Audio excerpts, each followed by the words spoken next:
예, 다시 뵙게 되어서 반갑습니다. 제가 오늘 같이 나누고 싶은 것은 큰 범위로는 예레미야 2장 1절부터 4장 4절까지의 말씀입니다. 가장 마지막에 결론에 해당되는 말씀을 읽었습니다만 우리 2장 1절부터 몇 군데 차근차근 생각해 보려고 합니다.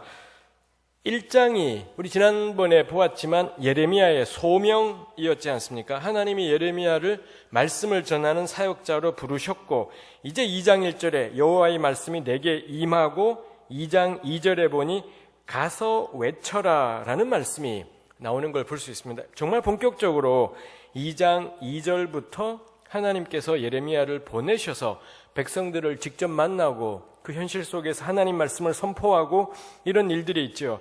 우리 지난달에 했던 거 기억나십니까? 1장에 나와 있던 예레미야의 사명이라는 게 열방의 예언자다. 이런 말씀이 있었고요. 그 다음에 그 6개의 동사, 이 뽑고 파괴하고 파멸하고 넘어뜨리고 건설하고 심고 4가지의 때려 부수기 하고 2가지의 회복하기. 이거 예레미야가 감당해야 될 사명이었다라는 겁니다. 그럼 이제 우리가 그 다음에 궁금해지는 건 예레미야는 그럼 어떤 식으로 열방의 선지자로 사명을 감당하는 걸까? 지난번에도 제가 이야기했던 것 같습니다. 근데 저도 지난번에 했던 건지 안 했던 건지 헷갈리지만 아마 들으시는 교우들께서도 했던 거 안 했던 게 분명히 헷갈리실 거기 때문에 편안한 마음으로 그냥 처음이려니 하고 그렇게 하겠습니다. 열방의 선지자라고 해서 막 비행기 타고 막 외국 돌아다니고 이런다고 열방 사역자이지 않습니다. 전 목사님들이 유별나게 비행기 타고 외국에 많이 나가시는 분은 거의 사기꾼들일 가능성이 많겠다 싶은 것이 있습니다. 그런다고 세계 선교이지 않습니다. 진짜 세계 선교는 진짜 세계를 섬기는 것은 외국에 막 돌아다녀서 세계를 섬기는 게 아니라 평생 한 동네에 그냥 박혀 살더라도 그가 전하는 복음이 그가 풀어가는 하나님의 말씀이 그 말씀이 참되고 바르기 때문에 맹 요 동네만 있다 하더라도 그는 열방 사역자고 온 땅을 품고도 남을 사람일 겁니다. 저 평생 한국 땅 살면서 지금까지로는 그런 것 같습니다. 아마 앞으로도 그럴 것 같고요. 그렇지만 그거 믿고 바랍니다. 제가 전하는 복음은 제가 나누는 하나님 말씀은 온 세계를 덮고도 남을 하나님의 말씀이라고. 저는 내내 서울 땅에 있지만 고향은 대구였고 이제는 언제부턴가 서울 살지만 저는 열방 사역자다. 저는 그렇게 스스로를 굳게 믿고 있습니다. 그 다음에 4개의 때려 부수기와 2가지의 회복하기. 이건 어떤 식으로 예레미야가 감당하는 걸까? 그래서 2장부터는 이런 사명을 받은 사람이 실제로는 무슨 말씀을 선포하고 있는가 이 생각을 하면서 이 예레미야 2장부터 쭉 읽어 가볼 일인 거겠습니다. 해서 2장부터 제가 생각하기로는 예레미야 2장부터 4장 4절까지가 예레미야의 첫 선포 그리고 그 선포를 둘러싼 이런저런 상황들이 다루어진다 싶습니다. 일단 2장 2절에 하나님이 가서 외쳐라 하고는 말씀하신 게 2절 3절에 있습니다. 제가 2장 2절을 읽겠습니다. 우리 교우들께서 2장 3절을 함께 읽어주십시오. 가서 예루살렘의 귀에 외칠지니라 여호와께서 이와 같이 말씀하시기를 내가 너를 위하여 내 청년 때의 인애와 내 신혼 때의 사랑을 기억하노니 곧 씨 뿌리지 못하는 땅 그 광야에서 나를 따랐음이니라.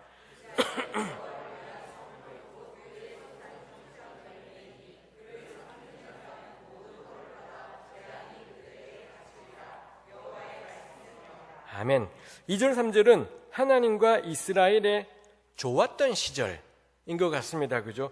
그 좋았던 시절을 표현하기를 2절은 이스라엘이 하나님께 어떻게 참 좋았는지 3절은 하나님은 이스라엘을 어떻게 대하셨는지 이게 2절 3절에 나오는 거죠. 일단 먼저 3절부터 보면 이스라엘은 하나님의 성물이었다. 그래서 이스라엘을 누가 삼키면 하나님이 혼내줬다. 이렇게 하나님이 이스라엘을 어떻게 돌보셨는지가 3절에 있고요.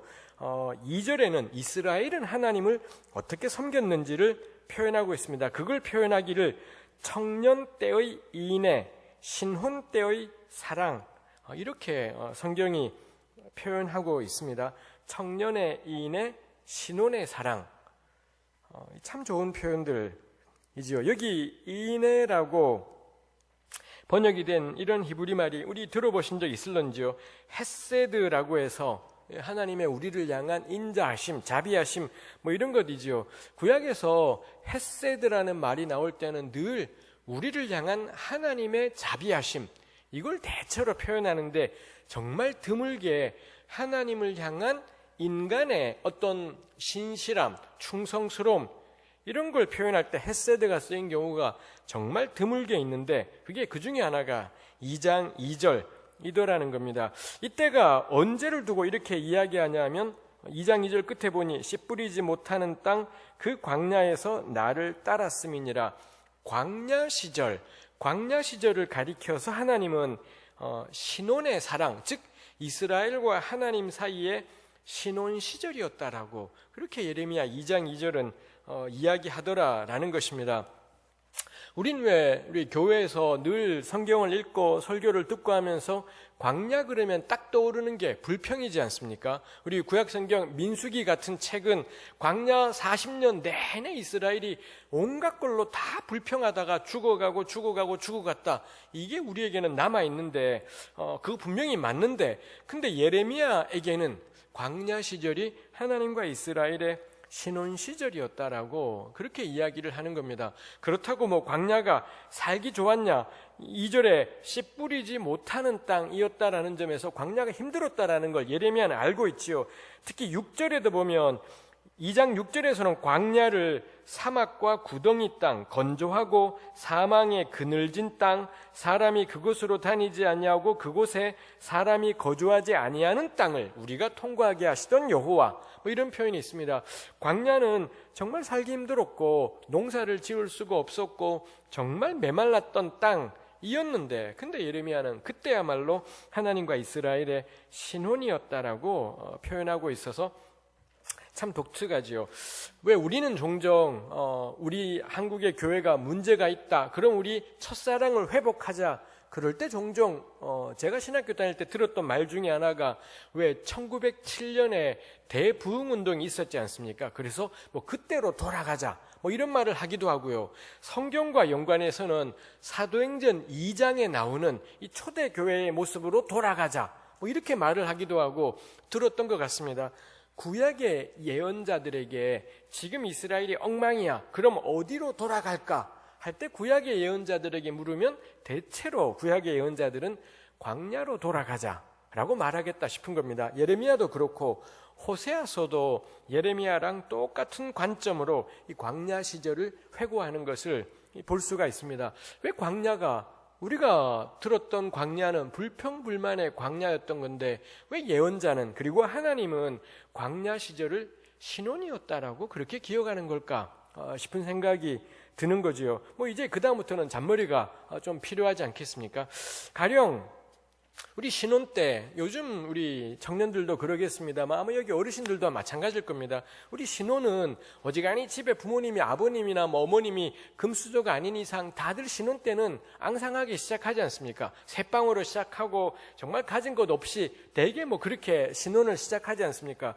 그래도 그때 왜 우리 연애할 때나 신혼 때는 우리 집사람의 손만 닿아도 찌릿찌릿하던 그때가 있었지 않습니까? 근데 지금은 어떠십니까? 손을 잡았는데 이게 내 손인지 다른 사람 손인지 그렇게 돼버리고 뭐 이런 것이 있지 않습니까? 신혼 때는 가령 뭐 부인은 전업주부로 가정에 있고 남편만 직장을 다닐 경우에 이 저녁에 와서 밥 같이 먹기로 했는데 이 남편이 갑자기 회사 일이 생겨서 전화해서 갑자기 일이 생겨서 저녁을 먹고 들어가야 될 것 같아. 그럼 부인도 속상하고 남편도 속상하지 않습니까?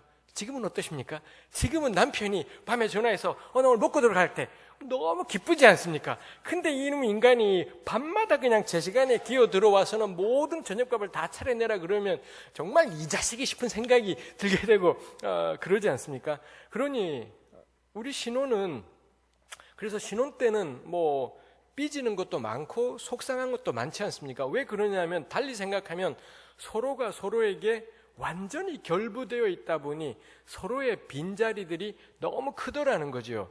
남편과 아내가 완전히 결부되어서 빈자리가 크다 보니 저녁밥을 같이 못 먹게 된 게 너무 허전하기도 하고 속상하기도 하고 그랬다라는 겁니다. 생각해보면 왜 광야가 신혼일까 싶은데 하나님과 이스라엘이 원체 결부되어 있는 겁니다. 이스라엘은 하나님이 그들 가운데 계시니 반석이 깨져서 물이 나기도 하는 거고요. 아침에 일어나면 만나가 내려와 있기도 한 거고, 그야말로 아무것도 없지만 하나님으로 말미암아 모든 게 다 이루어지는, 정말 하나님과 이스라엘이 결부되어 있던 때가 이 광야 시절, 이게 신혼이었구나 싶은 생각들을 하게 돼요. 찢고 뽑기도 하고 싸우기도 하고 그러지만 광야야말로, 그래서 불평을 하도 많이 해서 이 이스라엘의 불평을 하나님이 견디지 못해 하시고 심판하기도 하고 책망하기도 하고 뭐 이런 일이 있겠습니다만, 이때가 그런 시절이었다는 거고, 특히 하나님은 이스라엘이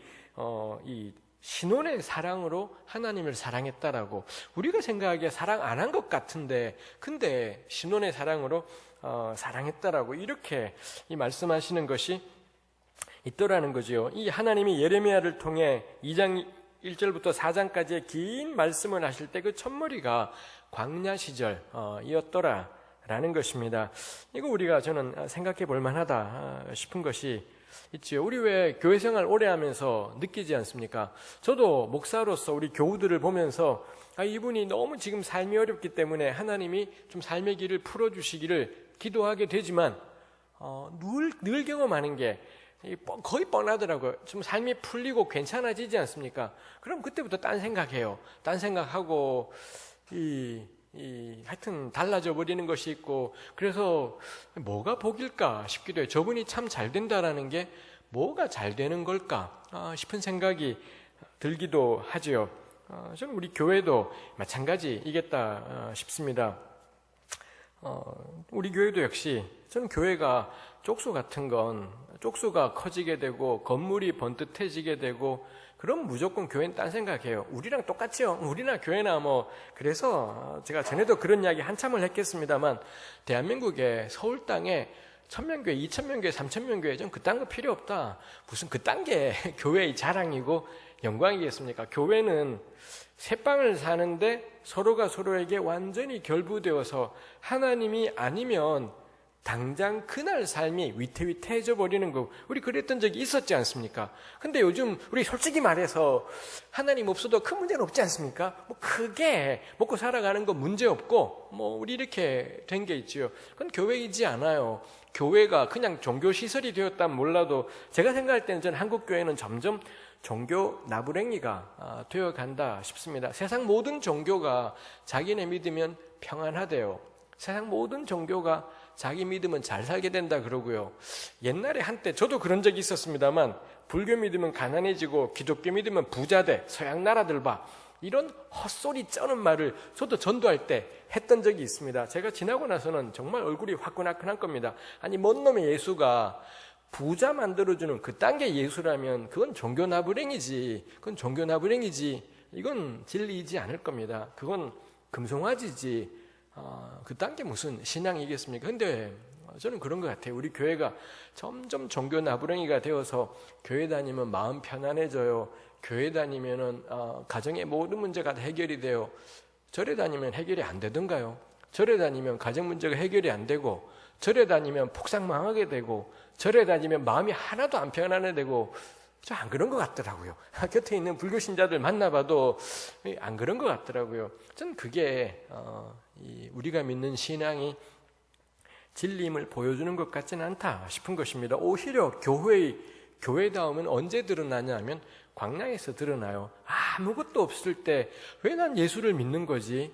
내 꼴이 이런데 왜 내가 주일날 교회를 가고 왜 예배를 드리는 거지? 내가 왜 이 성경을 읽고 있는 건지가 돌아보게 되는 것이 있다 싶은 것입니다. 광야 때 불평을 겁나 많이 했다 싶은데, 근데 하나님은 신혼의 사랑, 이렇게 표현하는 게 있습니다. 전 이거 우리가 회복할 모습이겠다 싶어요. 교회는 광야다. 교회는 가난한 곳인 거고, 교회는 맨바닥인 거고, 맨손으로 하나님 한 분 붙잡고 가는 것, 거기가 교회지. 교회 때도 않게 세상에서의 지위, 명예, 재산, 이딴 게 교회에 끼어 들어오게 되면, 그래서 어떤 제가 갔더니 막 그런 경우들도 있었습니다. 막 자기네 교회에 누가 나오는 걸 자랑하는, 대통령이 나오고, 총장이 나오고, 뭐 어쩌라고요. 그딴 거하고 교회하고 무슨 상관인데요. 이 교회 대통령이 나오든지 말든지 그딴 거하고 복음하고 눈꼽만치라도 무슨 연관이 있겠습니까? 우리 예수님 목수였는데 베드로는 어부였는데 어느새 우리네 교회가 우리 장로님이 판사님이래요. 우리 장로님이 뭐 검사님이래요. 뭐 어쩌라고요 싶은 것이 있습니다. 그럼 명확해요. 교회 망하는 겁니다. 교회가 자기 교회 출신의 겁나 높은 사람들, 겁나 잘된 사람들을 자랑하기 시작하면 저는 어디 가든 권하고 싶어요. 그딴 교회 다니지 마라. 그딴 교회 절대 다니지 말고 가난한 사람들이, 힘없는 사람들이, 맥없는 사람들이 편안하게 들락날락 할 수 있는 곳, 어부가 찾아와도 마음 편한 곳. 근데 전부 교수님들인데 어부가 있으면 그 어부가 그 교회에 나오겠습니까? 당장에 안 나와버리지 않겠습니까? 누구라도 정말 가장 힘겨운 사람들이 편안하게 들락날락 할 수 있는 곳, 거기가 교회일 겁니다. 근데 교회의 모든 장로님들이 세상에서 겁나 잘 나가는 사람들로 채워졌을 때 명확해요.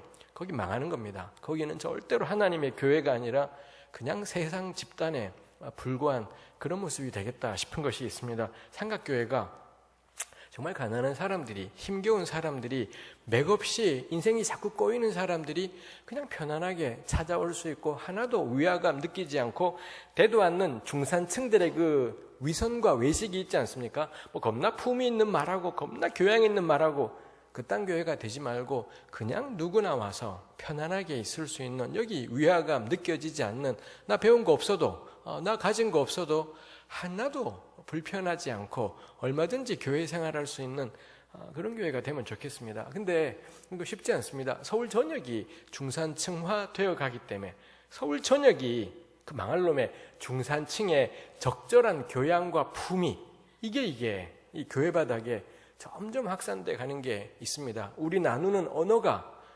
그렇게 품위 있고 교양 있는 말로 가득 차질수록 그건 예수 그리스도의 그 십자가의 복음들은 전 뚝뚝 사라지게 되기 쉽겠다 싶은 것이 있습니다. 2절, 3절이 이스라엘의 좋았던 시절인데 근데 4절부터는 드디어 책망 말씀들이 나와요. 이 광야 시절을 지나고 가나안 땅에 들어가자마자 이 백성들이 한 일이 뭐냐? 하나님을 떠나고 버리고 그러했다라는 겁니다. 이 백성들이 했던 죄악을 가장 대표적으로 표현한 게 13절입니다. 2장 13절에 보면 내 백성이 두 가지 악을 행하였나니 곧 그들이 생수의 근원되는 나를 버린 것 그리고 스스로 웅덩이를 판 것인데 그것은 그 물을 가두지 못할 터진 웅덩이들이니라 라고 되어 있습니다. 이 백성들의 죄악을 두 가지로 딱 표현한 겁니다. 첫 번째는 생수의 근원이신 하나님을 버린 것. 여기 생수라고 했지만 뭐 물이라는 게 뭐 다른 물이 뭐가 있겠습니까? 여기 개역이 생수라고 했지만 그냥 히브리 말을 직역하면 흐르는 물인 겁니다.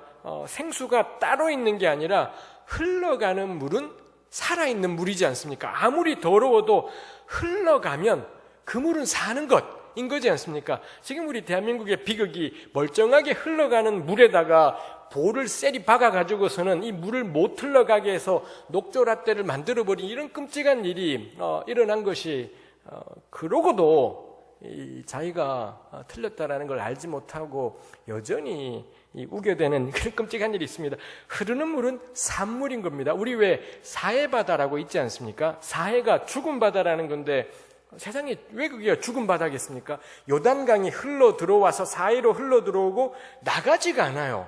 이게 사해가 지구 전체에서 가장 낮은 지역이다 보니 계속 흘러 들어오는데 나가지가 않고, 그러니 여기에 염분이 너무 높아서 어지간한 그래도 생물은 있습니다. 완전히 사해라고는 할 수 없는 게 이 광물질들이 있기 때문에 그래도 살아는 있습니다만 우리가 통상 사해라고 할 정도로 여기는 뭐 보통의 생명체들은 살기가 쉽지 않아지는 거죠. 물 자체가 아무리 더러워도 우리 시냇가에 들어가서 아무리 흙탕물을 만들어도 잠시 후에는 깨끗해져요. 왜냐하면 흘러가기 때문에.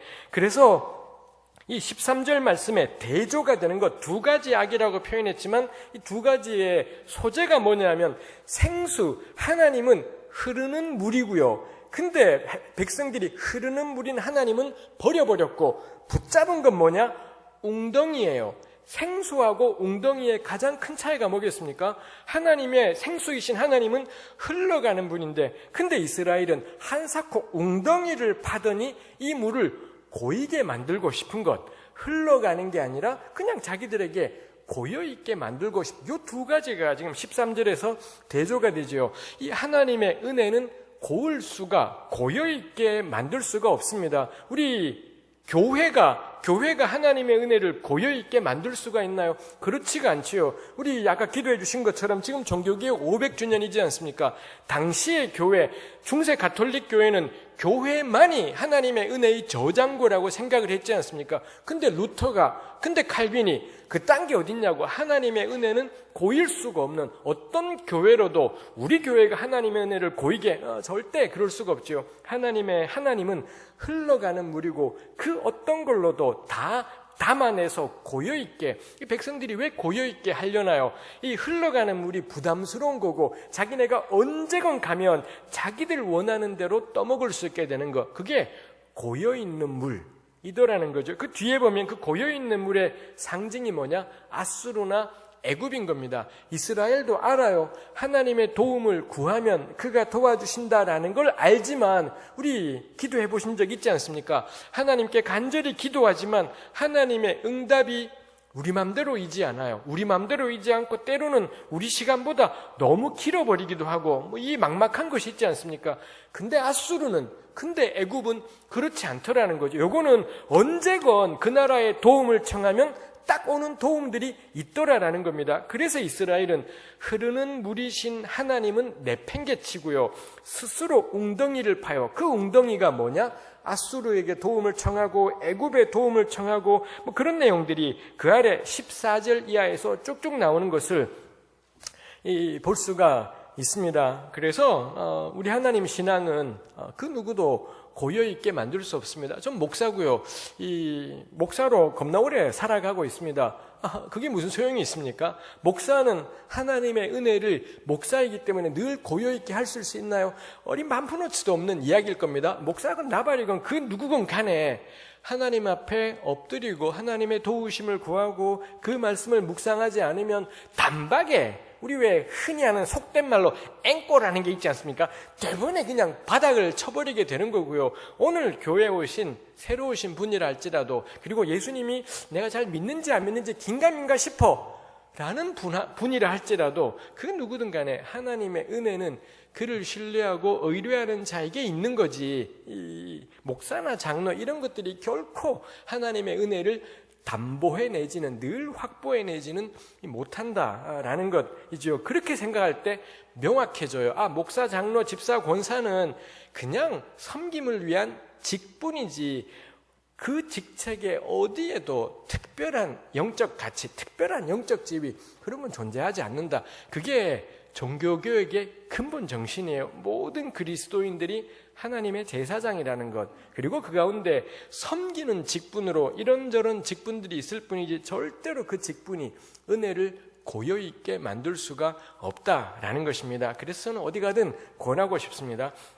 목사님을 뵈든 장로님을 뵈든 권사님, 집사님들을 뵈건 우리 사람에 대한 존중이기 때문에 어린아이를 대하는 존중하고 목사님을 대하는 존중하고, 전 똑같은 것, 이게 영광의 그리스도인이다라고 생각해요. 주일학교 애한테 하는 싸가지하고 목사한테 하는 싸가지가 달라진다? 이런 사람을 우리 겁나 전문적인 용어로 에라 이 싸가지 없는 놈이라고 우리가 말을 해야 될 것인 거겠습니다. 전 예수 믿는다라는 건 장로님 대할 때하고 우리 고등부 아이를 대할 때하고 똑같은 존중으로 대할 줄 알게 되는 게, 그게 신앙이 성장하고 인격이 성장해 간다라는 것의 의미일 겁니다. 그리고 그 누구든 간에 하나님의 영광스러운 제사장이다라는 것, 하나님의 사역자다라는 것, 이거 우리가 간직해 가는 것이 참 중요하죠. 그 무엇도 은혜를 고여있게 만들 수가 없고요. 그래서 그 누구든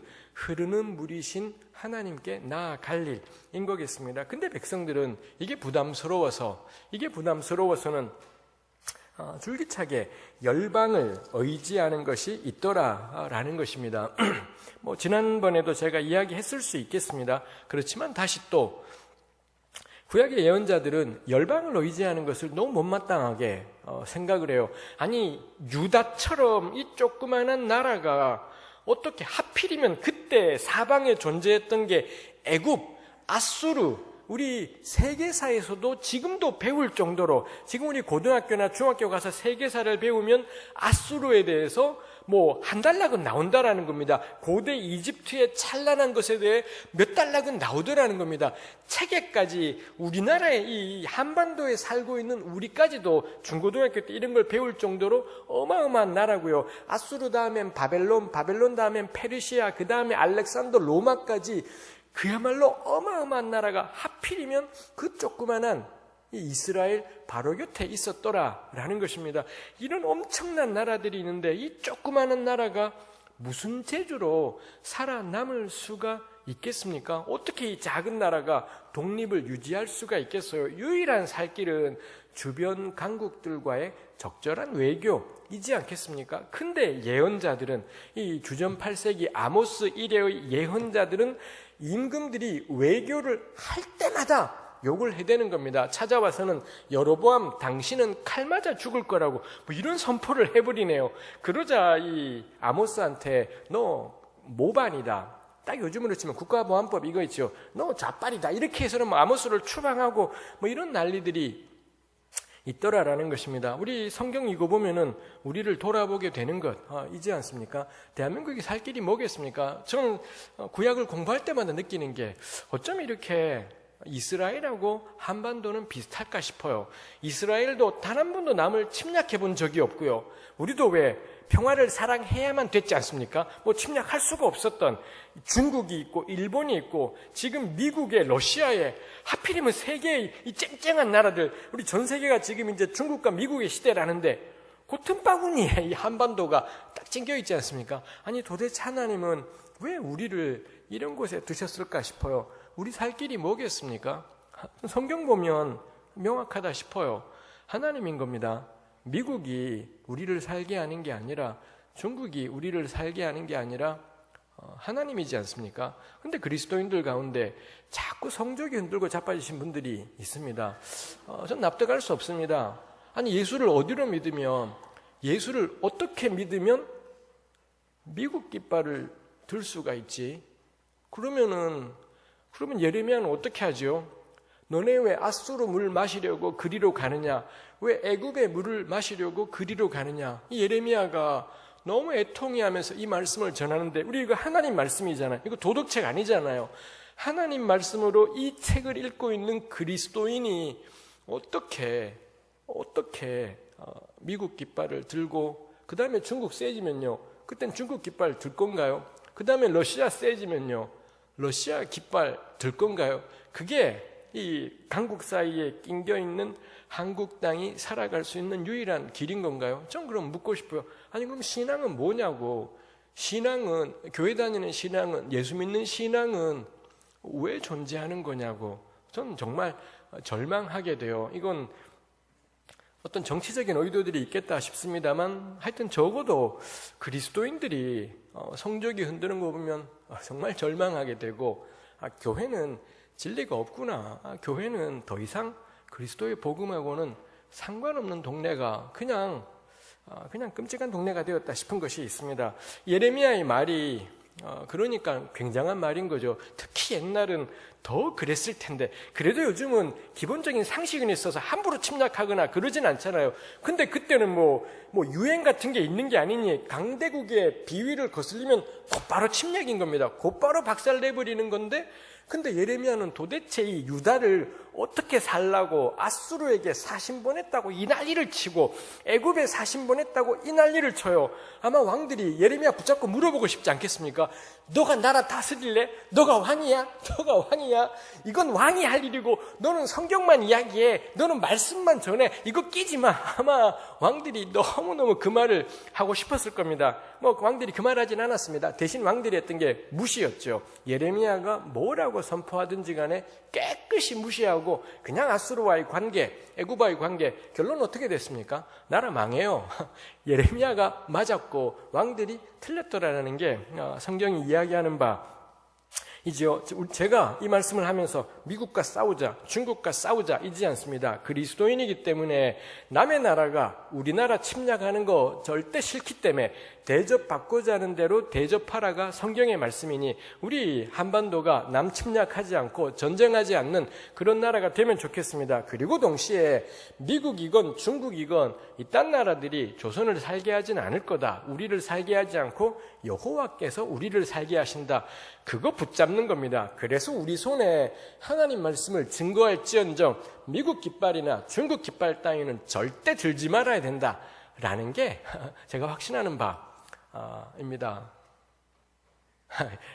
그렇지만 생각은 다를 수는 있겠습니다만 전 그분들에게 묻고 싶어요. 성경 말씀을 저한테 가지고 와 달라고 미국 깃발을 왜 들어야 되는지에 대해서 하나님 말씀을 가지고 와서 저한테 말씀을 해달라고 대국을 의지하는 게 소국의 살 길이다라는 게 성경에 어디에 나오는지 저한테 말씀해 주시면 제가 다음번에 이야기할 때 어디 가든 이거 바꿔서 이야기할 수 있겠습니다.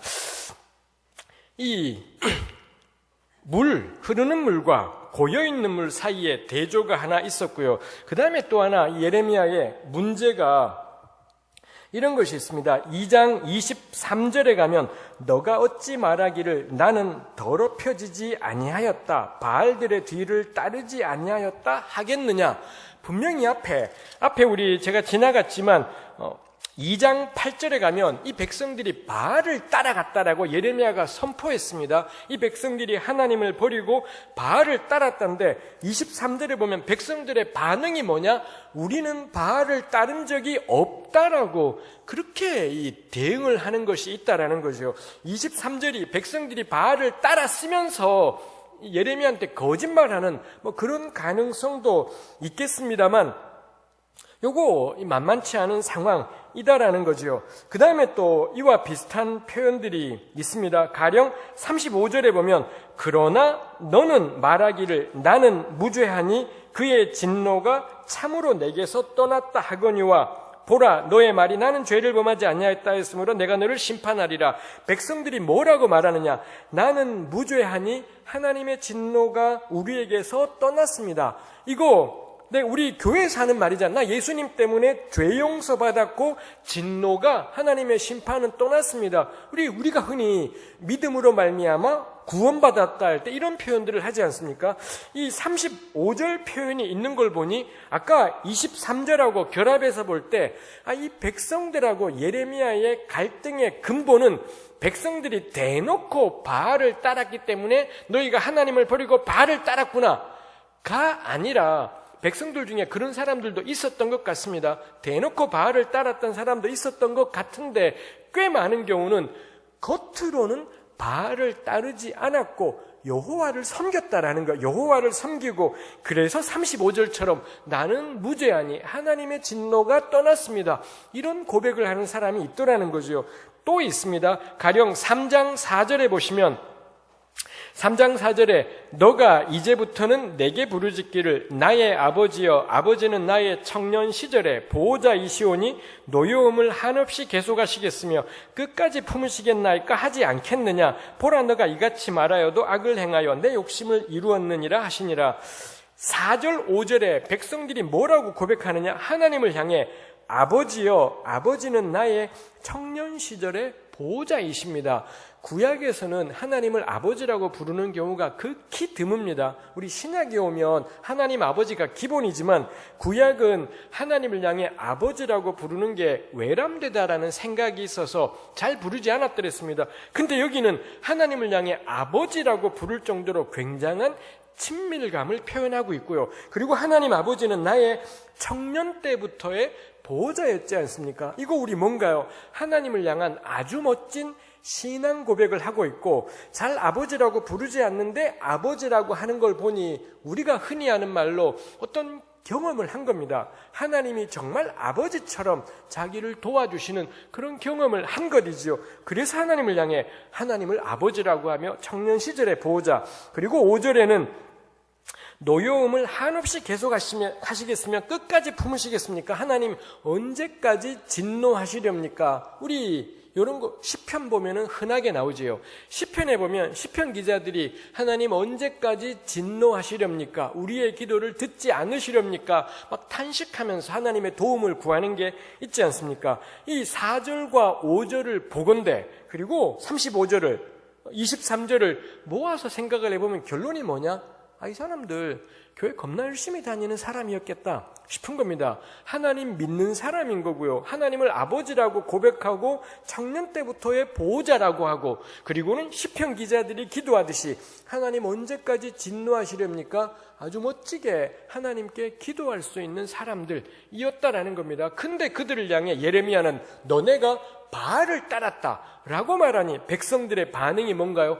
우리가 언제 바알을 따랐습니까? 이런 반응이 나왔다라는 거죠. 해서 예레미야가 맞닥뜨려 있는 이 이스라엘 백성의 죄악은 첫 번째는 대놓고 바알 신전을 출입하는 우상 숭배자들이 있는 거고요. 두 번째, 훨씬 더 큰 문제는 뭐냐 하면 바알 신전에 안 가요. 바알에게 예배하지 않습니다. 여호와를 예배하는데 하나님께 나와서 겁나 신앙적인 고백들, 하나님으로 말미암아 내가 죄사함 받았습니다, 진노가 떠났습니다. 이거 우리가 우리식으로 표현하면 구원의 확신이지 않습니까? 이런 확신에 찬 구원 선포, 이런 것까지 하는데, 근데 예레미야는 그 사람들을 향해 너네는 하나님을 버렸다, 바알을 따랐다 라고 이야기하는 것, 요게 예레미야와 당시의 백성들 사이에 근본적인 갈등이더라라는 겁니다. 이런 갈등은 뒤로 가도 계속 나와요. 우리 다음 달에 예레미야 7장을 하려고 합니다만 거기도 역시 아주 그럴싸한 신앙 고백이 나오고, 근데 예레미야는 너네가 하나님을 떠났다라고 이야기하더라라는 것입니다. 일단 우리가 오늘 나누고 싶은 이 가장 중요한 것이죠. 근데 벌써 시간이 겁나 많이 갔습니다만 하여튼 간에 너무 중요한 것이 뭐냐? 대놓고 우상 숭배하는 것, 이건 간단한 문제다라는 겁니다. 지금 예레미야의 문제, 예레미야뿐만이지 않습니다. 다른 예언자들하고 주로 문제가 뭐냐? 대놓고 우상 숭배가 아니라 엄청 열심히 교회 다니고 성전에, 구약으로 치면 성전에 가고 열심히 제사하고 예배하는데 예언자들은 우상 숭배 라고 결론 내리더라라는 거죠. 3장은 우리 다 다룰 수 없겠습니다만 3장은 그래서 예레미야가 줄기차게 선포하는 게 돌아오라, 이 백성들의 상태를 음란이라고 규정합니다. 이 예언자들의 특징적인 용어이지요. 하나님을 버리고 우상을 쫓는 걸 음란이라는 이 성적인 용어를 가지고 설명하는 게 있습니다. 그러니 이 음란한 이스라엘아 돌아오라, 3장이 계속 이야기해요. 결국 본질은 뭐냐면 우상 숭배라는 건데, 근데 문제는 우상 숭배하지 않았는데 하나님 열심히 예배하는데 예레미야는 음란, 너네 하나님 떠났어? 그래서 결론, 하나님께로 돌아오라. 그러면 이게 언제 문제가 명료해지겠습니까? 만일 진짜로 바알을 따른 게 문제라면 돌아온다라는 것의 의미가 뭐겠습니까? 이제부터는 우상 숭배하러 바알 신전에 찾아가지 마라 라든지, 이제부터는 뭐 요즘으로 치면은 이제부터는 점치러 가지 마라, 이제부터는 불공 드리지 말아라, 이제부터는 뭐 알라신 찾지 말아라, 뭐 이런 권면들이 나와야 되지 않겠습니까? 그래서 우리가 남은 시간에 다루어보아야 될 게 여호와께로 돌아간다라는 게 뭘 어떻게 하자는 거냐가 되는 거죠. 이제 우리 4장을 보도록 하겠습니다. 4장 1절에 여호와께서 이르시되 이스라엘아 너가 돌아오려거든 내게로 돌아오라 라고 되어 있습니다. 돌아옴의 방향이 중요하지요. 누구한테로 돌아간다는 거냐? 하나님께로 돌아오라. 그럼 하나님께로 돌아가는 게 뭐겠습니까? 저도 역시 목사로서 말입니다. 설교할 때 늘 빠지는 함정이, 이 말씀을 딱 보는 순간 하나님께로 돌아가야 살 길이겠구나. 그때 내가 성경을 딱 덮어버려요. 그러고는 그 다음부터 하도 설교를 많이 하다 보니 이거 뻔합니다. 첫 번째 하나님께 돌아가는 건 뭘까요? 우리 교우들 요즘 성경 하루에 얼마씩 보십니까? 성경책 도대체 읽기는 하고 있는 겁니까? 뭡니까? 하면서 하나님의 말씀을 읽는 것이 하나님께로 돌아가는 거다. 1번이고요. 2번, 요즘 기도 어떻게 하십니까? 예수님은 우리 위해 죽으셨는데 우리는 주님께 얼마의 시간을 드립니까? 우리 기도하고 무릎으로 나아갑시다. 이거 30년 교회 다니니 그냥 이런 말 술술술 나오는 거 우리 교우들도 뻔하지 않습니까? 기도, 그 다음 뭐겠습니까? 우리가 하나님께로 돌아간다라는 것은 열심히 전도하는 것입니다. 아니면 뭐 교회 봉사하는 것입니다. 뭐 이런 이야기 쭉쭉 나오지 않겠습니까? 한 개도 틀린 이야기였고 다 맞는 이야기입니다. 근데 성경은 그따위로 이야기하지 않는다 라는 것이지요. 성경 읽어야 될 때가 있겠죠. 기도해야 될 때가 있겠죠. 그런 본문들도 있습니다. 근데 일단은 해야 될 게 예레미야는 뭐라고 말하나를 보는 거죠. 우리의 선입견 내려놓고 맨날 교회에서 하던 소리 내려놓고 성경 자체는 우리에게 뭐라고 하는가. 하나님께로 돌아가는 것의 내용을 4장 1, 2절은 세 가지로 설명을 했습니다. 1번, 너가 만일 나의 목전에서 가증한 것을 버리고, 우리말이 애매하게 했지만 첫 번째는 뭐냐? 하나님의 목전에서 가증한 것을 버려라. 이게 하나님께로 돌아간다라는 것의 첫 번째입니다. 가증한 것이라는 용어는 구약에서 종종 우상과 연관된 단어이지요. 실제로 이스라엘 안에 우상 숭배들이 있었다라는 거고, 그래서 그런 우상들 버려라. 근데 2번은 뭐냐 하면 너가 흔들리지 말아라. 우리말은 다 연결시켜버렸지만 두 번째는 흔들리지 말아라요. 요거 참 흥미로웠습니다. 우상 버려라. 그 다음에 흔들리지 말아라 가 있는 겁니다. 왜 이게 나란히 있을까 싶은데 저로서는 그런 생각이 들었습니다. 이 우상을 버린다라는 게 보통 일이지 않은 겁니다. 이거 포기하는 게 자기 삶의 전체가 흔들흔들하게 되는 그런 일이었다라는 거죠. 아니 우리 지금까지 내내 막 점치다가 우리 자신을 생각해 보십시오. 우리 삼각교회 교우들께서는 우리 오늘 여기 계신 분들은 지난주에 점치러 가셨던 분 계신가요? 지난주엔 절에 가시고 다음 주는 이슬람에 가볼까? 우리 아무도 안 하지 않습니까? 이게 만일 그냥 우상 숭배고 우상 쫓아다니지 마라라면 우리 아무도 안 하잖아요. 아마 지금 서울 땅에 있는 교회, 제가 그렇게 막 욕하고 그러는 그 대형교회 1000명, 10,000명 교회들조차도 그 전주는 절, 그 전주는 미아리, 아마 이런 분들 없을 겁니다. 아니 그러면 지금은 우리 교회도 갔다가 절에도 갔다가 하는 사람이 없는데 고대 이스라엘은 오늘은 여호와께, 내일은 바알에게 이런 사람이 그렇게 많았을까 싶은 생각이 드는 것이지요. 우리 이거 더 따질 수는 없겠습니다. 하여튼 가증한 것 버린다라는 게 단지 바알 신전에 가는 것만이 아니라 더 뭔가가 있습니다. 그래서 요걸 내려놓자니 삶의 전부가 흔들거리게 되고, 그러자 하나님이 권면하시기를 흔들리지 마라. 즉 쉽게 말하면 쫄지 마라 라고 이야기하는 것이죠. 그렇다면 첫 번째 가증한 것 버린다라는 게 단지 신전 가는 문제가 아니라 내 삶의 어떤 근본적인 가치관, 사고방식, 삶의 틀, 이거 전부와 연관된 문제였을 겁니다. 다들 요즘 시대의 사람들은 다들 그렇게 살아가요. 우리 세상에서 직장 생활하면 다들 그렇게 살아가는 겁니다. 근데 하나님은 무언가 그렇게 하지 말아요. 그럴 때 우리가 흔들리게 되지 않겠습니까? 하나님 말씀대로 하자면 내 삶의 전부가 흔들흔들 거리게 된다. 이 정도가 여기 가증한 것 버리기하고 연관되어 있겠다 싶습니다. 하여튼 1번이 있었고 2번, 그 다음에 3번이 2절에 있지요. 진실과 정의와 공의로 여호와의 삶을 두고 맹세하라 라는 게 세 번째입니다. 1번, 2번, 3번 가운데 3번이 제일 길게 나와 있지요. 그리고 1번은 이건 버려라, 2번 쫄지 말아라, 3번은 우리 보다시피 3번이야말로 내용이 뭔지를 명확하게 우리에게 말해주지 않습니까? 우리 3번을 차근차근 생각해 봐야 되겠습니다. 이 말씀을 언뜻 들으면 진실과 정의와 공의로 여호와의 삶을 두고 맹세하라, 바알의 삶을 두고 맹세할 것이 아니라 여호와의 살아계심을 두고 맹세하라, 이게 초점인 것 같은데 그렇지 않습니다. 우리 그 곁에 5장이 있지 않습니까? 5장 1절에 보면 너희는 예루살렘 거리로 빨리 다니며 그 넓은 거리에서 찾아보고 알라. 너희가 만일 정의를 행하며 진리를 구하는 자를 한 사람이라도 찾으면 내가 용서하겠다. 2절에 그들이 여호와께서 살아계심을 두고 맹세할지라도 실상은 거짓 맹세니라. 거기도 역시 우리 개역성경이 유감스럽게도 4장 2절에서는 여호와의 삶을 두고 맹세라고 했고, 똑같은 히브리 말을 5장 2절에서는 여호와께서 살아계심을 두고 맹세라고 약간 다르게 번역했지만 똑같은 말입니다. 5장 2절은 뭔가요? 이 백성들이 기본적으로 하나님의 살아계심을 두고 맹세는 전부 다 하더라는 겁니다. 전부 교회 다니더라는 거죠. 전부 하나님 섬기더라는 겁니다. 근데 하나님이 지금 화가 나신 건 거짓말이라는 거예요. 말로는 하나님의 살아계심을 어쩌고 저쩌고 하는데 실상은 거짓말이다. 증거가 뭔가요? 5장 1절에 보니 정의를 행하고 진리를 구하는 자를 한 사람이라도 찾으면 내가 용서하겠다고. 즉 하나님께서는 여호와의 살아계심을 두고 맹세한다라고 할 때 액면으로는 누구나 말하지만 이게 진짜냐 가짜냐를 뭘로 알 수 있다라는 건가요? 진심이냐 아니냐 그딴 건 모른다라는 겁니다.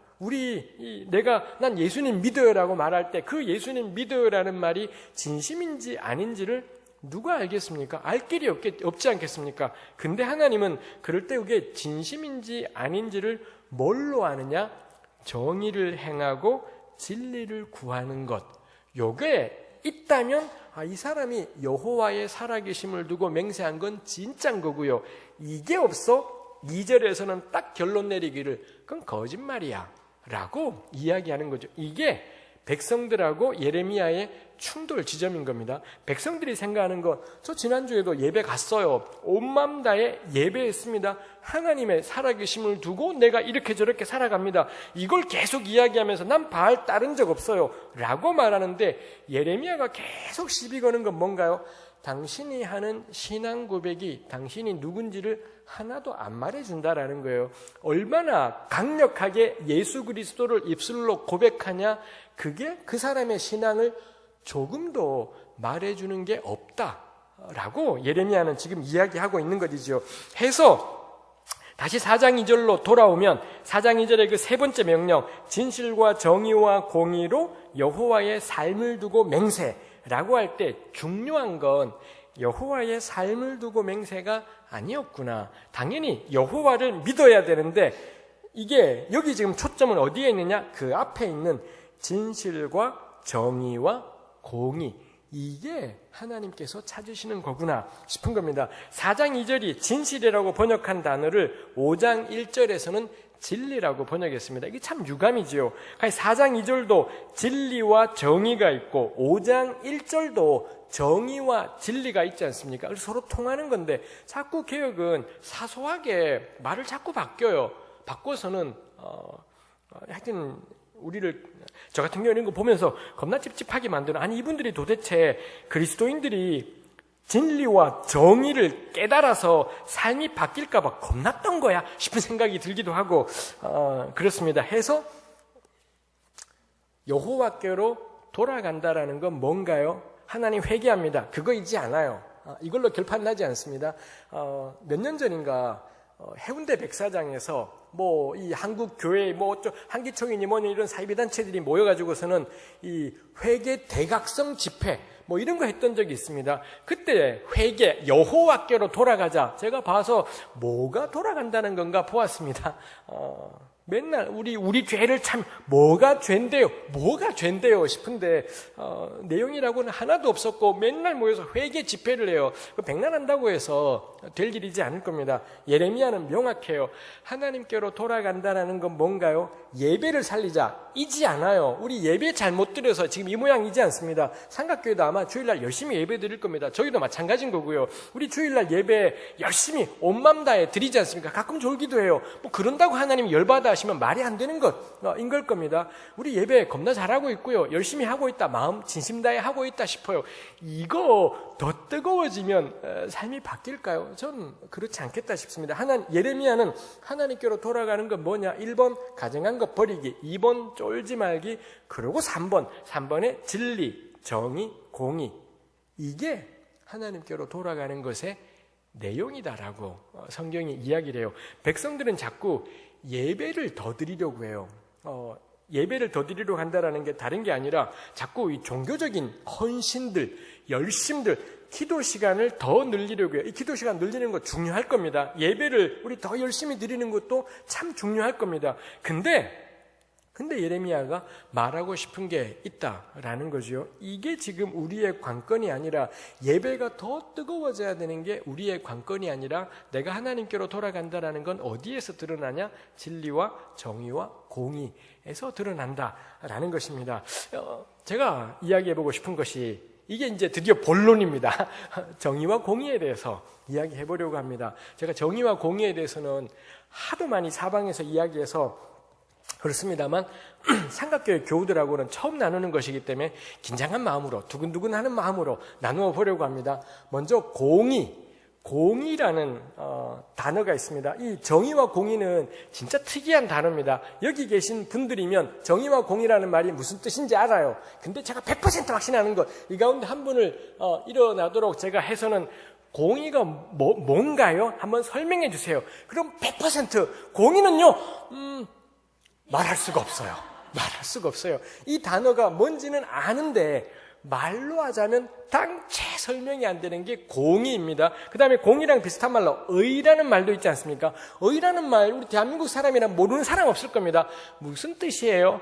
100% 말할 수가 없는 게 이 정의와 공의라는 이 한자 번역어의 특징입니다. 공의는 이 구약학자들이 정리한 게 있습니다. 올바른 관계. 그게 공의라는 말의 의미라는 것이죠. 올바른 관계. 대부분의 구약자들이 동의하고 있는 표현입니다. 그래서 이 두 사람 사이에 올바른 관계, 둘이 맺고 있는 관계가 올바를 때 하나님은 너네 공의롭네? 이렇게 말씀하신다라는 거죠. 이게 학자들의 정리인데 저는 답답했던 게 그러면 둘 사이에 올바른 관계라는 게 뭐야? 싶은 생각이 들었고요. 그래서는 구약의 이 공의에 해당하는 히브리 말, 요거를 제가 다 찾아보는 겁니다. 다 찾아본 결과 제가 내린 결론이 있습니다. 하나님은 언제 둘 사이의 관계가 올바르다고 말씀하시느냐? 마음을 같이 할 때이더라고요. 옆에 있는 사람이 울고 있을 때 나는 그 일이 나한테는 안 일어났어요. 근데 이게 마치 내 일이기라도 한 것처럼 같이 붙잡고 울 때, 그때 하나님은 요 관계를 가리켜 올바른 걸, 공의로운 걸, 우린 보통 이럴 때 너 참 착하다 이러지 않습니까? 근데 성경은 공의롭다라고 표현하더라는 거죠. 마음을 같이함, 한자말로 하면 공감이겠다라는 겁니다. 공의로움은 기본적인 뜻은 올바른 관계인 거고요. 근데 언제 공의롭다라는 거냐? 마음을 같이 할 때. 그래서 우는 자와 함께 울고 웃는 자와 함께 웃을 때, 그럴 때 이게 공의로운 관계이지요. 사실 이거 이렇게 제가 용어를 이렇게 이야기하고 있지만 사실 한국교회가 진짜 잘했던 건 이거였습니다. 우리 옛날 권사님들이 전 장로님들이 그렇게 했는지 잘 모르겠습니다만 옛날에 했던 권사님들이 늘 하셨던 게 우리식으로 표현하면 마음 짠해하기죠. 누군가를 보고는 마음이 짠해서 가던 길을 못 가고는 가다가도 마음이 걸려서는 다시 돌아가서 사실 우리 교회에서 제가 청년 때도 그렇고 이 청년들을 참 걷어먹이시고 챙기고 했던 게 이 마음 짠해함들이 있었지 않습니까? 우리 다 그 마음이 있습니다. 마음 짠해서. 그게 또 사마리아인의 마음이죠. 내 갈 길이 겁나 바쁜데 강도 만나 쓰러진 사람이 있어요. 가야 되는데 이 발걸음이 안 떨어지더라는 거죠. 종래는 뒤돌아와서 이 사람 챙겨서 이 요관에 데려다 놓고 치료를 부탁하게 해요. 이걸 뭐라 그러나요? 공의롭다라고 이야기하는 거죠. 관계가 뭐가 있겠습니까? 사람과 사람 사이에 그렇게 우는 자와 함께 울고 웃는 자와 함께 웃는 게 이게 공의로움이죠. 웃는 자와 함께 웃기도 쉽지 않습니다. 우리 본성이라는 게 남 잘 되면 은근 기분 좋고 남 잘 되면 은근 참 기분 나쁘고 남 못 되면 은근 괜찮아하고 이러는 게 우리 본성이다 보니 남의 기쁜 일을 내 일처럼 여기는 건 진짜 쉽지 않은 것 같습니다. 그래서 제가 이걸 딱 경험한 게 결혼하고 아이 낳고였습니다. 제 딸아이들을 낳고 나서는 제가 낳은 건 아니지만 하여튼 우리 딸애들이 울 때 제 눈물이더라고요. 그리고 얘네가 기뻐할 때 저절로 저는 이렇다고 저한테 혜택 오는 거 없지만 저절로 기쁘더라고요. 그냥 육신의 가족은 공의로움이 뭔지를 생생하게 경험하게 해요. 우리 가족 안에서는 가족의 슬픔은 우리의 슬픔이고 가족의 기쁨은 우리 기쁨인 거죠. 근데 이게 교회 가게 되면 믿음의 식구들 안에서 이걸 또 경험하는 거죠. 우리 교회 지체들의 기쁨이 우리 기쁨이지 않습니까? 우리 교회 지체들의 슬픔이 우리 슬픔이지 않습니까? 요거 잘하는 분이 그 교회의 리더인 겁니다. 사실 전 대부분의 담임 목사들의 공통적인 특징이 우리 교회에 속해 있는 모든 교우들의 슬픔이 자기 슬픔이에요. 담임 목사님뿐만이지 않을 겁니다. 우리 여기 왜 구역이라면 구역장님들, 목장이라면 목자들, 이런 분들이 누가 목자겠습니까? 뭘 많이 아는 사람이 목자가 아니라 이 식구들의 일이 자기 일이 돼버린 사람이 리더인 거고 목자인 거고 목사인 거고 좀 그러겠다 싶습니다. 여기 한 걸음 더 가면 어떻게 되겠습니까?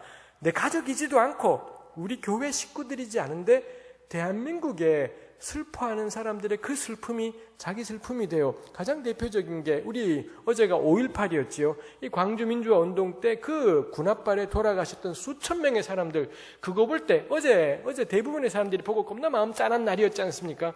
그 사람들의 슬픔이 내 슬픔이 되고요. 우리 세월호 유가족들, 우리 그러지 않습니까? 그 유가족들 아이가 수학여행 가다가 죽었지 않습니까? 그럴 때 우리 집 애는 말을 하도 안 들어서 속상했는데 그 죽은 아이들을 생각할 때 우리 애는 살아만 있는 것만으로도 감사하구나. 감사를 하다가도 마음의 양심이 찔리더라는 거죠. 먼 놈의 감사가 늘 남이 잘못된 걸 보고 내 새끼 살아있는 걸 감사하더니 내가 인간이냐 개냐 싶은 생각이 들지 않겠습니까? 그러면서 괴로워서는 그 자식 잃은 부모를 찾아가서 같이 붙잡고 우는 겁니다. 그분들을 같이 붙잡고 내 자식이 죽은 것처럼 울 때 이게 공의로움이다라는 거죠. 결국 공의는 쭉쭉 커져가는 겁니다. 육신의 가족은 훈련하지 않아도 돼요. 절로 육신의 가족은 그 슬픔이 내 슬픔이 되고요. 교회는 훈련이 필요할 겁니다. 근데 우리가 잘한다라는 건 100%입니다. 성장한다라는 건 요게 되는 거예요. 우리 교회 식구들이 이 사람 저 사람들이 내 슬픔이 되고 내 기쁨이 될 때 이 사람이 신앙이 자랐다는 거고요. 더 자라면 어떻게 되겠습니까? 한국 땅이 들어오는 거지요. 이 땅을 살아가는 고통받는 이웃들이 그 비정규직 노동자들의 그 괴로움이 내 괴로움이 되고요. 세월호 유가족의 슬픔이 내 슬픔이 되고 이게 자랐다라는 것일 겁니다. 그러니 저는 교회가 성장한다라는 건 절대 쪽수가 느는 것이지 않을 겁니다. 공의가 늘어가는 것, 이 함께 슬퍼하고 함께 기뻐하는 이 폭이 넓어져 가는 게 저는 교회의 성장이겠다 싶습니다. 저는 삼각교회가 성장하면 좋겠습니다. 그 성장은 얼마만큼 우리가 우리 교회 식구들 말고 이 땅을 살아가고 있는 이 고통받는 사람들하고 얼마만큼 공감할 수 있는지, 그 슬픔이 얼마만큼 우리 삶에 들어오는지, 저는 그게 교회 공동체의 성장일 것 같습니다. 첫날 만날 저그들끼리만 겁나 사랑하고 그래요. 같은 교회 식구들끼리만 죽고 못 살죠. 이것도 육신의 가족을 넘어선 것이니 귀한 것이긴 하겠습니다만 우리 교회는 세상에 비치지 않습니까? 이 빛은 바깥을 비추는 거지 이 빛이 이 자기 속만 비추면 그건 비치지 않을 겁니다. 교회가 존재하는 유일한 이유는 세상의 빛이에요. 온 세상, 예수를 알지 못하는 이 온 세상을 향해 공감하고 같이 슬퍼하고 같이 기뻐하고, 전 그게 교회의 성장이겠다 싶습니다. 관계는 이것만 있지 않지요. 하나님과 사람 관계도 있지 않겠습니까? 하나님이 사람을 보고서는 너 나랑 관계에 있어서 올바른 걸, 너 나랑 관계에 있어서 공의로운 걸 이렇게 말씀하실 때가 있다라는 겁니다. 그게 언제냐? 창세기 15장에 보면 하나님이 어느 날 아브라함을 한밤에 밖으로 데리고 나가셨습니다. 아브라함 나이 굉장히 많았고 자식은 한 명도 없었고 더 이상 자식을 낳는 건 불가능한데, 근데 하나님이 내 자손이 밤하늘에 별과 같이 많으리라 이렇게 말씀하시는 겁니다. 아브라함이 자기 몸뚱아리를 생각하면 말도 안 되지 않습니까? 절대 안 되는 일인 겁니다. 하나님 왜 그러세요? 술 한잔 하셨어요. 이랬어야 되는 건데, 근데 아브라함이 어떻게 하나요? 자기 몸의 가능성, 사라의 가능성을 생각하며 말도 안 돼요 해버리는 것이 아니라, 하나님이 내 자손이 하늘의 별처럼 많으리라 그러니 내 가능성에 묶여있지 않고 날 향한 하나님의 마음에 공감하는 겁니다. 제가 일부러 이제 그렇게 표현하려고 하는 거죠. 나는 나를 그렇게 생각 안 하는데 하나님은 저를 그렇게 생각하세요? 그러면 저도 하나님이 저를 생각하는 것처럼 그 하나님의 마음에 공감할게요. 그럼 제 자식이 밤하늘의 별처럼 많다라는 하나님 말씀을 저도 같이 할게요. 날 향한 하나님의 마음에 공감하는 겁니다. 마음을 같이 했던 겁니다. 창세기 15장 6절 아브라함이 하나님을 믿으니 이것을 그에게 의로 여기셨더라. 개역성경이 저는 영광으로 번역했다라고 생각합니다. 직역하면 아브라함이 하나님을 믿으니 하나님이 그를 의롭다고 공의롭다고 하셨다. 이때 하나님이 와 너 겁나 믿음 좋네 이렇게 말해야 될 맥락에서 공의롭다라고 이야기를 하더라라는 거죠. 우리가 가진 단어의 선입견은 공의로움 그런 뭔가 굉장히 괜찮은 일 이런 걸 생각하는데 그게 아니라 이 자기 가능성에 매여 있지 않고 날 향한 하나님의 가능성에 자기를 열었을 때 믿음 좋네 그럴 맥락에서 공의롭다라는 것이지요. 이거 참 중요하지 않겠습니까? 우리 주위에 우리가 존경하는 신앙의 선배들이나 스승들이 있지 않겠습니까? 돌아가신 분들이든 우리 시대의 분들이든 우리가 존경하는 이 대단한 신앙인들의 공통점이 뭐냐? 절대 그 망할 놈의 학벌이니 재산이니 가문이니 절대 이딴 것이지 않을 겁니다. 이 모든 분들의 공통점이 뭐냐?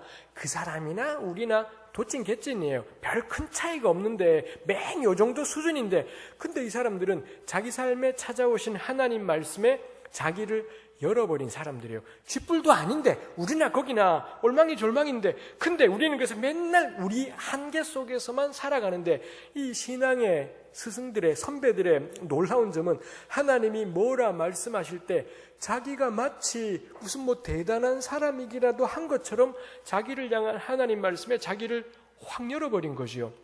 그러고는 5년 지나고 10년 지나면 우리하고는 완전히 다른 삶을 살아가고 있더라라는 겁니다. 그래서 하나님 나라는 세상 공부가 상관이 없습니다. 세상 뭐 실력이나 재산이나 명예나 이런 거 아무 상관도 없습니다. 자기 삶에 찾아온 하나님의 말씀에 누가 자기를 활짝 여느냐. 내 달란트가 몇 개냐? 아무 상관도 없습니다. 우리 달란트가 5개, 2개, 1개 뭐 이런 거 있지 않습니까? 맨날 그래서 우리 가운데 저도 그랬더랬습니다. 제가 A형, 그것도 트리플 A형이라서 겁나 소심에 쩔어 있는 뭐 이런 타입이에요. 그러다 보니 나는 맨날 달란트가 1개야. 난 달란트가 1개요 했는데 어느 순간 알았습니다. 그 상관없어요. 하나님의 달란트는 몇 개겠습니까? 무한되지 않겠습니까? 우리 어르신들 기억나십니까? 하나님의 달란트는 무한대, 내 달란트는 5개라면 이게 합쳐지면 5 곱하기 무한대지 않습니까? 나의 달란트는 1개, 하나님의 달란트는 무한대, 합쳐지면 1 무한대, 5 무한대하고 2 무한대하고 어느 게 더 클까요? 이거 수학입니다. 겁나 옛날에 배웠던 수학인데요. 5배의 무한대하고 1배의 무한대는 수학적으로 대소가 이게 크냐 똑같냐 수학적인 결론이 뭐냐? 똑같다입니다. 왜 똑같은지 곰곰이 생각해 보시고 집에 가서 자녀들에게 물어보셔야 될 겁니다. 이게 말해주는 게 뭔가요? 전 이거 깨닫고는 너무 은혜로웠습니다. 그래 나 달란트 1개다 그딴 건 상관없어요. 그 달란트가 1개, 2개, 5개는 제가 선택한 게 아니었습니다. 하나님이 일방적으로 주신 거지 않습니까? 그럼 뭔가요? 이거 상관없구나. 하나님의 일을 하는데 내 달란트가 몇 개냐는 아무 상관도 없어요. 하나님이 무한되기 때문에 누구든 하나님께 곱해지면 무한된 겁니다. 그러니 하나님의 나라는 재주와 능력과 실력의 나라가 아니라 날 향한 하나님의 말씀에 자기를 연 사람들, 쥐뿔도 아닌데 하나님이 말씀하시니 네 하고 응답하고 벌떡이는 그 사람들이 5년 뒤에 10년 뒤에 완전히 다른 삶을 살아가게 되죠. 교회의 영광은 이건 거겠지요. 세상에서도 굉장한 사람들이 교회에서도 인정받는 거 징글징글해요. 그거 말고 여기 죄인들인데 여기 병자들인데 지질이 궁상인데 근데 이 사람들이 하나님을 신뢰하더니 대도 않게 지약가림도 버거운데 이웃들에게 공감해요. 자기도 살아가기가 버거운데 이 세월호 유가족들에게 이 고통받는 노동자들에게 이 쓰러진 사람들에게 쥐뿔도 아닌 사람들이 공감하고 톡톡 내 슬픔으로 받아버리고 내 고통으로 받아버리는 이런 걸음들이 쭉쭉 나가요. 이 교회의 자랑이지요. 지질이 궁상들이 모여서 크고 놀라운 하나님의 일을 할 때 온 땅 가운데 하나님의 영광이 드러날 겁니다. 교회 서울대 출신들이 바글바글하면 절대로 이 교회가 무너져가는 길이 될 거고요. 지질이 궁상들이 모여서 하나님의 일을 행하게 되는 것이 있죠. 그래서 하나님과 사람 사이에 하나님이 사람 보고 너 나랑 공의로운 걸 할 때가 언제냐? 사람이 자기 가능성에 묶여있지 않고 그를 향한 하나님의 말씀에 자기를 열 때 공의롭다 하는 거고요. 사람이 하나님을 보고 우와 하나님 겁나 공의로우세요 라고 말할 때가 있습니다. 언제냐 하면 한결같이 구약에 보면 사람이 너무 낮고 천하게 고통스럽게 살아가는 겁니다. 근데 하나님은 높고 존귀한 분이니 급이 다르지 않습니까? 근데 하나님이 이 낮고 천한 사람을 보고 너무 마음이 안 편해 하시는 겁니다. 죄 때문에 이렇게 사는데도 하나님이 너무 괴로워하시다가 종래는 못 참고는 내려오셔서 그 백성들을 건지시는 거죠. 이게 뭔가요? 낮고 천한 사람들의 고통이 하나님의 마음에 들어가 버린 겁니다. 그래서 내려오셔서는 건지는 거죠. 구약에서 사람들이 하나님을 향해 하나님 당신은 의로우십니다 할 때 한결같이 하나님의 구원하심, 하나님의 불쌍히 여기심, 그럴 때 우리 하나님은 사랑이 많으세요 이런 말을 할 것 같은데 그때 나오는 말이 뭐냐? 하나님 당신은 의로우십니다. 공의로우십니다. 하나님이 겁나 바른 말을 해서 공의로운 게 아니라 낮고 천한 우리의 슬픔과 눈물을 아셔서 건져주시는군요. 그때 고백하는 게 하나님 공의로우세요 인 거고요. 우리 그 찬송가 아십니까? 예수 하나님의 공의라는 복음성가가 있습니다. 이거 딱 정확한 제목이죠. 하나님이 사람을 보고는 짠해하다 못해서 아예 하나님이 하늘 보좌를 버리고 사람이 되셔버린 겁니다. 그러니 이 땅에 오신 예수 그리스도의 성육신 이야말로 하나님의 공의로우심의 절정이다라는 거죠. 근데 우리는 예수님을 공의라고 할 때 자꾸 법정인 걸 생각하는 게 있어서 엇갈리는 게 있습니다만 일로 가지는 말고 하여튼 그래서 공의로움이라는 건 뭐냐? 가장 기본적인 건 올바른 관계인 거고요. 근데 올바른 관계를 한 걸음 더 들어가면 뭐냐? 공감. 우는 자와 함께 울고 웃는 자와 함께 웃고 이걸 달리 표현하면 뭐겠습니까? 내 이웃을 내 몸처럼 사랑하라라는 말일 겁니다. 어떻게 사랑을 명령할 수가 있겠습니까? 우리 사랑해서 결혼하신 분들 있지 않습니까? 그게 명령인가요? 저 자매님 사랑해. 그런다고 사랑이 안 되죠. 근데 하나님은 자꾸 내 이웃을 사랑하래요. 그럼 깨닫는 게 사랑은 감정이 아니구나. 사랑한다라는 건 그 사람 보고 마음 뜨거워지는 게 아니라 그 사람의 슬픔을 내 슬픔으로 하는 이게 사랑인 것인 거고요. 이걸 달리 표현하면 대접받고자 하는 대로 대접하라. 요거하고도 저는 같은 말이겠다 싶은 것이 있습니다. 그래서 하나님이 공의를 명령하셨다라는 건 뭔가요? 우리가 하나님을 신뢰하기 때문에 이 땅을 살면서 끊임없이 공감하며 살아라라는 겁니다. 우리 왜 요즘 중고등학교 아이들의 문제가 있다 그러지 한국의 교육이 붕괴되어 가는 것이 있다고 하지 않습니까? 이 중고등학교 아이들이 따시키는 게 있습니다. 한 친구들을 정해놓고 괴롭히고 학대하고 그러잖아요. 근데 하나같이 물어보면 너 왜 친구 괴롭히고 학대해? 하나같이 물어보면 전부 다 뭐라고 말하느냐? 딱 한마디입니다. 재밌잖아요 라고 말하고요. 재미로요 라고 이야기를 해요. 이거 왜 이 아이를 괴롭히면 얘 가난하기도 하고 공부도 못하기도 하고 성격이 소심하기도 하고 이런 경우에 딱 학교에서 따돌림 당하기가 쉽고 괴롭힘 당하기가 쉬워요. 근데 이걸 막 괴롭히고 그러더라는 거 왜 그렇게 하냐? 재미로. 이게 말해주는 게 뭔가요? 이 아이들이 뭐 특별하게 악하다기보다는 가장 큰 문제가 이 괴롭힘을 받는 아이가 어떤 마음일지에 대해서 모르는 겁니다. 저 아이가 얼마나 고통스러울지 얼마나 삶이 고통스러울지에 대해서 전혀 이거 제가 지금 말하는 게 뭔가요? 공감인 거죠. 그 아이의 슬픔이 안 들어오기 때문에 왜 그렇게 해서 재미로요, 재밌잖아요 라는 말이 성큼성큼 나오는 것이죠. 이거 왜 이렇게 되었겠습니까? 우리네 교육이라는 게 우리 아이들 영어 잘하면 장땡이지 않습니까? 그 망할 놈의 영어 잘하고 수학 잘하고 우리 공부하셔본 적 있지 않습니까? 그때 수학이 무슨 필요가 우리 수학자가 되실 게 아니라면 그리고 무슨 그런 쪽이 아니라면 저 고등학교 때 수학 겁나 잘했더랬습니다. 더하기 빼기 곱하기 나누기 이것만 있으면 끝이었어요. 제 인생에 더하기 빼기 곱하기 나누기면 끝이었는데 뭔 대도 않게 미적분에 난리법석을 떨었던 게 그걸로 사람 줄 세웠던 게 있지 않습니까? 우리 심지어 지난번에도 말했을런지요. 주일날 중고등부 예배조차도 그 망할 놈의 학원 때문에, 이게 학원 하시는 분들도 계실 수 있겠습니다만, 주일날 하는 학원에 대해서 이렇게 표현하는 것이죠. 학원은 꼭 필요한 거겠죠. 우리 뒤떨어진 공부를 커버하기 위해서 꼭 필요한 게 학원일 겁니다. 이 학원이 있어서 다시 시작해 볼 수 있는 힘이 있지 않겠습니까? 근데 주일은 쉬어라 라는 겁니다. 하루는 쉬어야지. 그리고 아예 TV 자든지 텔레비 보고 놀든지, 그리고 교회 와서 예배도 드리고 이래야 되는데, 그 주일날 자꾸 보강을 하고 중등부 고등부 예배 시간이 쫄리고, 그렇게 영어 잘해서 뭐 할 건데요? 그렇게 수학 잘해서 뭐 할 건데요? 애가 다쳤는데도, 옆에 사람이 죽었는데도, 이게 슬픈 줄도 모르고, 이게 고통스러운 줄도 모르고, 휙 보고서도 그냥 갈 길을 봐버리지 않습니까? 그래서 예수 믿으면 뭐 할 거며, 그래서 영어 수학을 잘하면, 사법고시를 통과하면, 그게 무슨 소용이 있겠습니까? 저는 주일학교가 우리 교회학교 교육이 존재하는 가장 중요한 이유는, 모범 답안 같은 거 절대 아이들에게 가르치지 마라.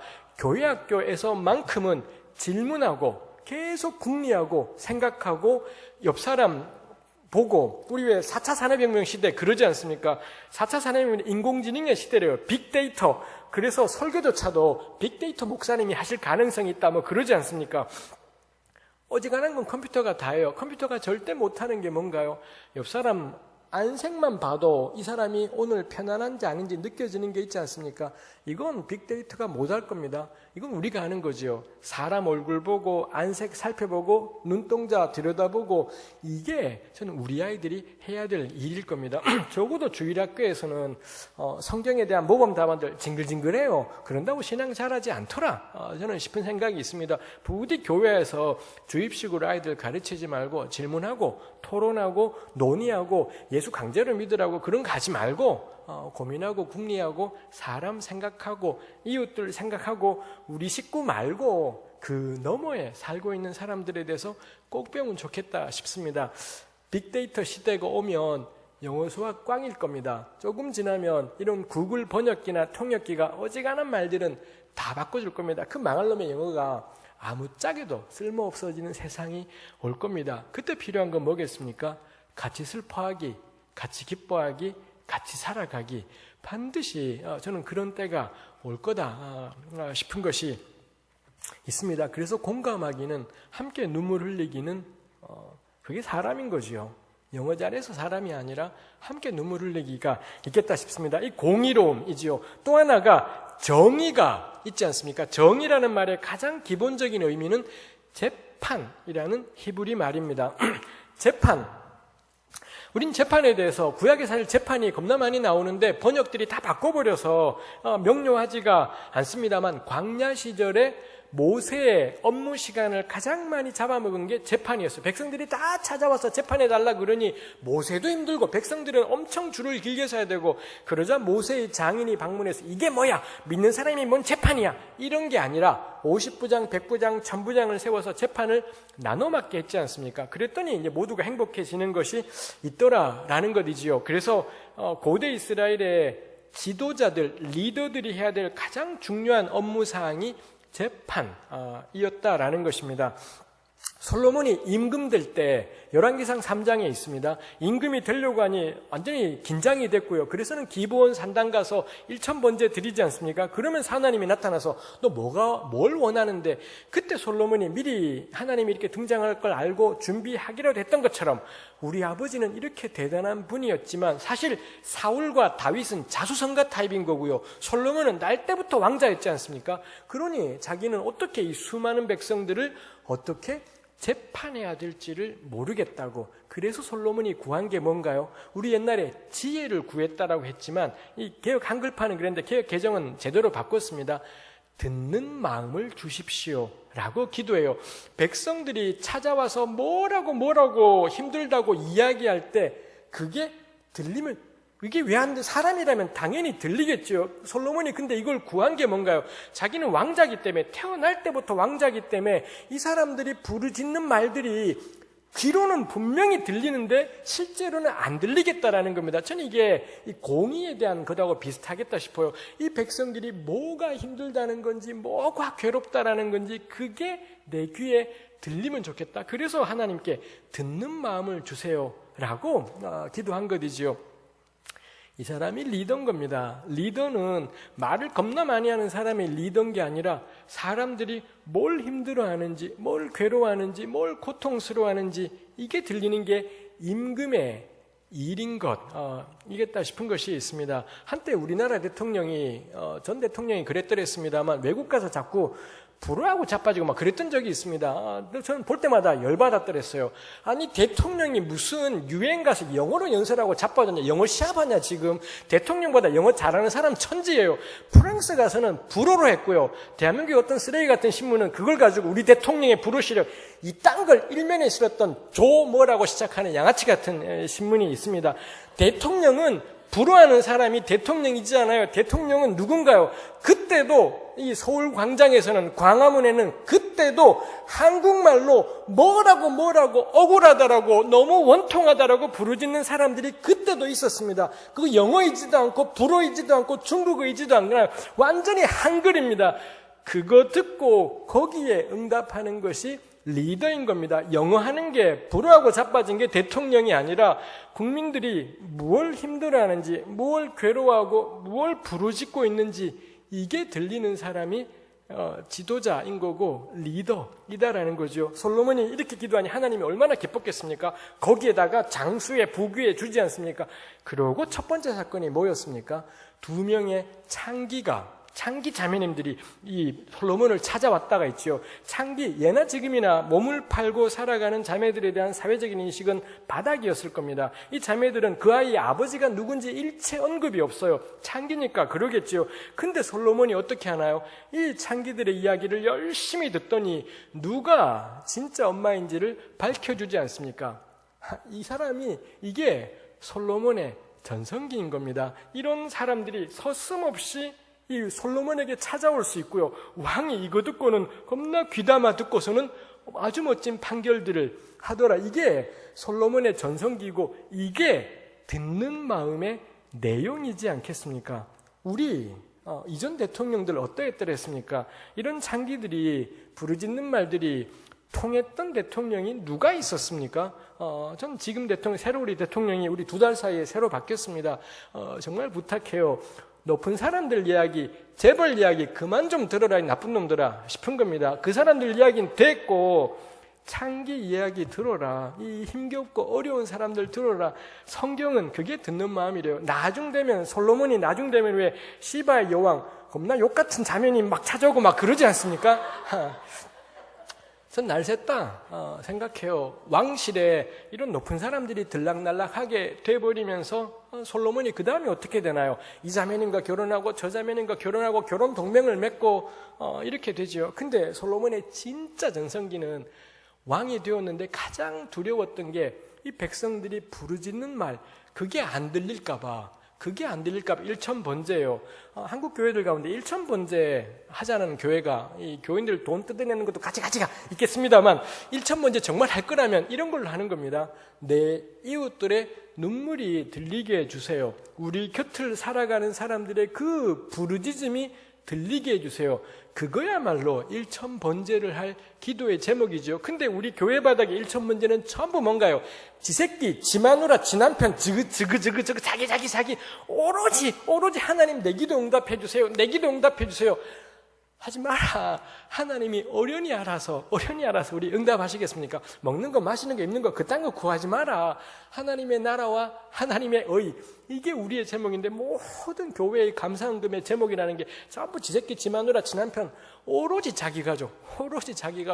저 어디 가든 권하고 싶어요. 가족 기도하지 마라. 개인 기도는 자기를 위한 기도를 하지 말고 우리의 기도 시간에 99%는 중보 기도로 채워져야 될 겁니다. 다른 사람을 위해 기도하고 중보가 우리의 기도의 내용이지 자기 자신을 위한 기도는 줄면 줄수록 저는 은혜롭겠다 싶은 것이 있습니다. 해서 재판이 너무 중요한 이더라라는 것입니다. 이 정의라는 말의 가장 기본적인 의미가 재판이고요. 근데 이 단어가 또 다른 의미는 판결이라는 것도 있고요. 그래서 누군가가 억울한 일이 있어서 재판에 호소하면 이 판결이 내려지지 않겠습니까? 근데 그 판결이 이 억울한 사람을 괴롭혔던 사람들에게는 처벌이 될 거고요. 너무 억울했던 사람들에게는 구원이 되지 않겠습니까? 놀랍게도 이 재판이란 뜻을 가진 히브리 말의 의미 가운데 사전을 찾아보면 재판, 판결, 처벌, 구원 이게 다 있더라는 겁니다. 제가 신학교 가서 맨 처음에 단어 외울 때 왜 단어의 뜻이 여러 개지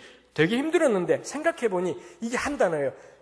억울해서 찾아가서 재판에 호소하고 판결이 내려지고 나쁜 놈들에게는 처벌이, 억울했던 사람에게는 구원이, 그래서 나쁜 놈은 처벌당하고 억울한 사람은 회복될 때 요거 전체를 가리킬 때 의미가 뭐냐? 정의 이더라는 거죠. 정의, 재판, 판결, 처벌, 구원 이게 한 단어다라는 게 정말 하나님께서 말씀하시는 게 있구나 싶은 것이 있습니다. 전 새로운 대통령의 시대가 정의가 조금씩은 이루어져 가고 요 며칠 사이에 정의가 조금씩은 이루어져 간다 싶은 것이 있습니다. 우리 시간이 겁나 많이 가서 후다닥 마무리를 해야 되겠습니다. 하나님께로 돌아가는 건 더 많은 예배이지 않았습니다. 예배 드리지 말자라는 게 아니라 왜 예배를 드리느냐, 왜 기도를 해야 되느냐, 왜 성경을 보아야 되느냐 하면 정의와 공의로 일상을 가기 위해서 우리 힘으로는 할 수 없기 때문에 예배하는 거지요. 내 능력으로는 감당할 수 없고 우리가 계속 실패하고 넘어질 때마다 우리 미천을 막 따져보게 될 겁니다. 그때마다 하나님이 능력이다, 내 달란트가 관건이 아니라 하나님이 능력이다라는 걸 예배를 통해 힘을 얻고 개인 기도 시간을 통해 힘을 얻고 큐티하면서 힘을 얻고 그래서는 뭐 하느냐? 정의롭게 살아가고 공의롭게 살아가요. 저도 마찬가지고 우리 삼각교회 교우들도 우리 또 한 달 동안 사시면서 우리 시대의 이웃들의 그 눈물이 우리 속에 들어오면 좋겠습니다. 삼각교회가 쭉쭉 성장해서 이 공의의 폭이 자꾸 넓어져 가기를, 그리고 가는 곳마다 정의로운 삶, 억울하고 부당한 일들은 바로잡혀지게 되고 정의의 편에 서게 되고 정의가 우리에게 참 중요한 일이 되고 이 바알을 섬겼냐 하나님을 섬겼냐의 관건이 뭐냐? 4장 1, 2절과 5장 1, 2절을 보니 정의이더라라는 겁니다. 예수를 겁나 세게 고백한다고 신앙이 하나님이 기뻐하시는 것이 아니라 나의 예수 믿는 신앙은 정의로운 일상으로 드러난다 인 것 같습니다. 오늘 나눌 말씀은 여기까지 해야 될 것 같습니다. 시간이 많이 가서 질문 받기도 어려울 것 같습니다. 들으시느라 고생하셨습니다.